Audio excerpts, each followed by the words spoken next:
എൻ്റെ കൂട്ടിന്, എൻ്റെ ശക്തിക്ക്, എൻ്റെ ബലത്തിന്, എൻ്റെ രക്ഷകനായിട്ട് യൂറിൻ വെള്ളത്തോളം കാലം ഞാൻ നിൽക്കും, ഉറപ്പാണ്.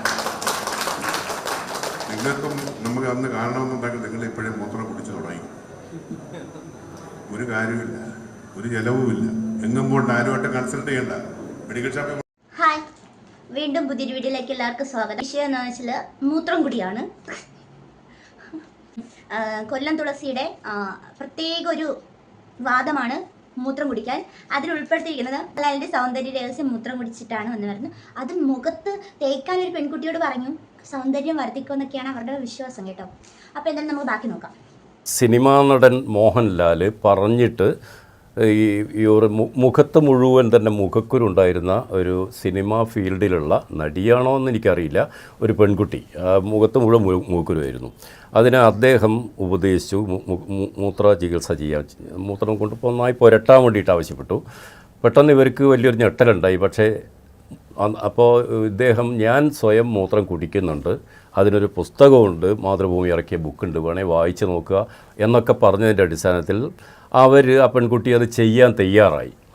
അങ്ങനെ കുറച്ച് കാലം കൊണ്ട് അവരുടെ മുഖത്തുള്ള മുഖക്കുരു പരിപൂർണമായിട്ട് മാറുകയും വളരെ നല്ല സോഫ്റ്റ് ആൻഡ് ഷൈനിങ് ആയിട്ട് മാറി എന്ന് ഈ കാര്യം ആ കുട്ടിയുടെ അമ്മ എന്നെ വിളിച്ച് പറഞ്ഞിട്ടുണ്ട്. വിളിച്ച് പറയാൻ കാരണം അവർക്കുള്ള ചില പ്രശ്നങ്ങൾ പരിഹരിക്കാൻ ഇത് പറ്റുമോ എന്നുള്ളത് ഈ വിഷയത്തിലൊരു വിശ്വാസം വന്നോട് ചോദിച്ചാണ്. കൊല്ലം തുളസി ആക്ടർ എല്ലാവരുടെയും 200 ml വെച്ച് മൂത്രം കുടിക്കുമെന്നാണ് പറയുന്നത്. നമ്മൾ പേഷ്യൻ്റെയൊക്കെ സൈഡിലുള്ള ടോയ്ലറ്റിൻ്റെ അവിടെ പോകുമ്പോൾ നമുക്ക് തല ഇറങ്ങും. അപ്പോൾ ഈ നമ്മുടെ ശരീരത്തിന് വേസ്റ്റ് ആയിട്ട് പോകുന്നൊരു വെള്ളമല്ല ഇത്.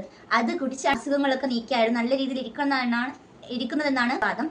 അയാൾ നല്ലൊരു ആക്ടർ, ഫേമസ് ആക്ടറായ മോഹൻലാലിനെയും കൂടി പറയുകയാണ്. മോഹൻലാലിൻ്റെ സൗന്ദര്യത്തിൻ്റെ രഹസ്യം മൂത്രം കുടിച്ചിട്ടാണ് എന്നാണ് അറിയുന്നത്. മൂത്രം ഭയങ്കര എഫക്റ്റീവ് ആയിട്ടുള്ളൊരു കാര്യം എന്നാണ് ആൾ പറയുന്നത്. ആൾക്ക് മൂത്രം കൂടി ഇല്ലാണ്ട് പറ്റത്തില്ല എന്ന് തന്നെ പറയുന്നതാണ്. അപ്പം ഇടയ്ക്ക് വെച്ച് ആരുടേക്ക് തരാറുണ്ട്, ആൾ കുടിക്കുന്നുണ്ടെങ്കിൽ കുടിക്കട്ടെ, ഒന്നും അറിയാത്ത മോഹൻലാലിനെ എന്തിനാണ് ഇതിലേക്ക് വലിച്ചഴിക്കുന്നത്? ആളെ അറിയണ പോലില്ല. ഈ യോഗ ചെയ്യുന്നുണ്ട്, പോകുന്നുണ്ടെന്നൊക്കെ പറയുന്നുണ്ട്, ദിവസം ഈ മൂത്രം കുടിക്കുന്നതെന്നൊക്കെ പറയാം. ഗോമൂത്രം കുടിക്കുന്നതെന്ന് കേട്ടിട്ടുണ്ട്. ഇത് വല്ലാത്തൊരു മൂത്രം കൂടി തന്നെയാണ് കേട്ടോ. പത്രക്കാരൻ പലരും പറയൂ, ചേട്ടാ എൻ്റെ അച്ഛൻ കുടിക്കാറുണ്ട്, എൻ്റെ അമ്മയ്ക്ക് ഇന്ന അസുഖം വന്നപ്പോൾ അതാണ് കഴിച്ചത്. പക്ഷെ മടിയാണ്, ഞങ്ങൾക്ക് പറയാൻ മടിയാണ്. ശ്രീനിവാസൻ, ഞാനൊന്ന് സന്തോഷിച്ചതാണ് കാര്യം. ശ്രീനിവാസൻ ഇവിടെ വരുത്താന്ന് ഞാൻ ആഗ്രഹിച്ചു. ഞാൻ അദ്ദേഹത്തോട് സംസാരിച്ചു പറ്റിയൊക്കെ പറഞ്ഞ് ആശാനെ ഞാൻ വരും. എൻ്റെ മനസ്സുകൊണ്ട് സന്തോഷിച്ച കാര്യം, എൻ്റെ റോളൊന്ന് മാറുമല്ലോ. കൊല്ലം തുളസി പറയുന്നതിനേക്കാൾ ഭേദം ശ്രീനിവാസൻ പറയുന്നതായിരിക്കും. ഈ മോഹൻലാൽ തുറന്ന് പറഞ്ഞാൽ മതിയായിരുന്നു.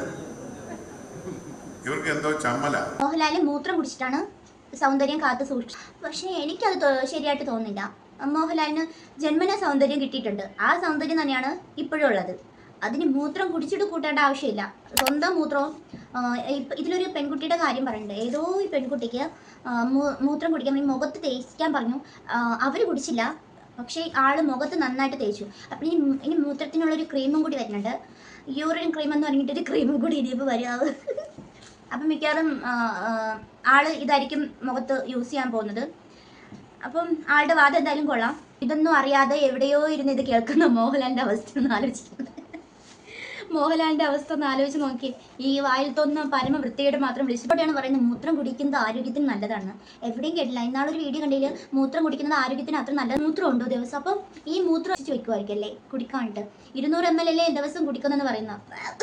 ബസ് സ്റ്റാൻഡിലൊക്കെ മൂത്രത്തിന്റെ സ്മെല്ലൊക്കെ കേൾക്കുമ്പോൾ നമ്മൾ എങ്ങനെയാണ് പൊത്തി വെക്കുന്നത്. അപ്പോൾ ഇത് മുഖത്ത് തേച്ചിട്ടൊക്കെ വരുന്നെന്നുള്ളൊരു അവസ്ഥ ഒന്ന് ആലോചിച്ച് നോക്കിയേ. അവിടെ നിൽക്കാൻ പോലും പറ്റത്തില്ല. പിന്നെ ഇനിയിപ്പം കുറെ ആൾക്കാർ എന്റെ മെക്കിട്ട് വരുവായിരിക്കാം. അതിന് ഞാൻ കേൾക്കേണ്ടി വന്ന തെറികൾ നിസ്സാരമൊന്നുമല്ല. വളരെ മ്ലേച്ഛമായ ഭാഷയിലുള്ള, അറയ്ക്കുന്ന ഭാഷയിലുള്ള പ്രയോഗങ്ങൾ എനിക്കെതിരെ ഇന്നും വന്നിക്കൊണ്ടിരിക്കുകയാണ്. പക്ഷെ ഞാനിത് കാണാറില്ല, കേൾക്കാറുമില്ല. എന്നെ അറിയിക്കാൻ ശ്രമിക്കുന്നതോട് പറയാൻ എനിക്ക് അറിയിക്കാൻ വേണ്ട. രാമാഷ് ഇന്ന് രാവിലെയും കിട്ടിയിട്ടുണ്ട് കുറച്ച്. നായിൻ്റെ മോൻ എന്നൊക്കെ പറഞ്ഞ് ചെറിയ വാർത്ത. കോഴിക്കോട് ഞാൻ ജോലി ചെയ്താണ്. നായിൻ്റെ മോൻ എന്ന പറയുന്നതിന് വലിയ വിലയില്ലാതായി പോയി. അങ്ങനെ എന്തെല്ലാം വാക്ക് കേട്ടു. എന്താ ഈ വിളിച്ചവൻ്റെ മൂത്രമല്ല, അവൻ്റെ അപ്പൻ്റെ മൂത്രവുമല്ല, എൻ്റെ മൂത്രം ഞാൻ കുടിക്കുന്നതിന് ഞാൻ ആരുടെ ഇത്? എൻ്റെ കുഞ്ഞു സഹോദരങ്ങൾ, നിങ്ങളെല്ലാവരും ഇതുമായിട്ട് ബന്ധപ്പെട്ടവരാണെന്ന് അറിയാൻ തന്നെ പറ്റി ഇതിൻ്റെ ശാസ്ത്രീയ വശത്തെക്കുറിച്ച് ഒന്നും ഞാൻ വിശദീകരിക്കുന്നില്ല. ഒന്നുമില്ല. അങ്ങോട്ട് കയറുക, ഒരു കപ്പ് എടുക്കുക, ഒഴിക്കുക, കുടിക്കുക, ഒന്നുമില്ല. ഒരു നിസ്സാരം. ഞാൻ ട്രെയിനകത്ത് വരുമ്പോഴും കയറി അടിക്കും, ഒരു കപ്പം മേടിച്ചുകൊണ്ടങ്ങ് കയറും. ആദ്യത്തെ ഒരു മടുപ്പ് മാത്രമേ ഉള്ളൂ. വളിച്ച റമ്മ കുടിക്കുമ്പോൾ ഒരു പ്രശ്നമില്ല. 5-6 ദിവസം പഴക്കമുള്ള മീൻ അടിച്ച് അന്നേരം കുഴപ്പമൊന്നും. ഇതാകുമ്പോൾ സ്മെല്ല്, ഒരു സ്മെല്ലുമില്ല, നല്ല ടേസ്റ്റ്.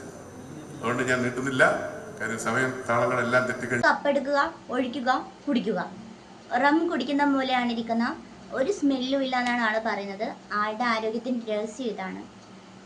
അപ്പൊ ഇത്രയുള്ളൂ. ഇതിലപ്പുറം മോഹൻലാലിനെയും കൂടി ഇങ്ങനെ ആക്കിയല്ലോ, പാവം മോഹൻലാൽ. എന്തായാലും ആളുടെ വിശ്വാസം രക്ഷിക്കട്ടെ. മൂത്രം കുടിച്ചിട്ടാണ് ആൾക്ക് എല്ലാ അസുഖവും മാറുന്നുണ്ടെങ്കിൽ അതങ്ങനെ തന്നെ ഇരിക്കട്ടെ, അങ്ങനെ തന്നെ കുടിച്ചുകൊണ്ടിരിക്കട്ടെ. ആളുടെ സന്തോഷം, ആളുടെ ഡിസിഷൻ. അപ്പം അതുപോലെ തന്നെ നടക്കട്ടെ.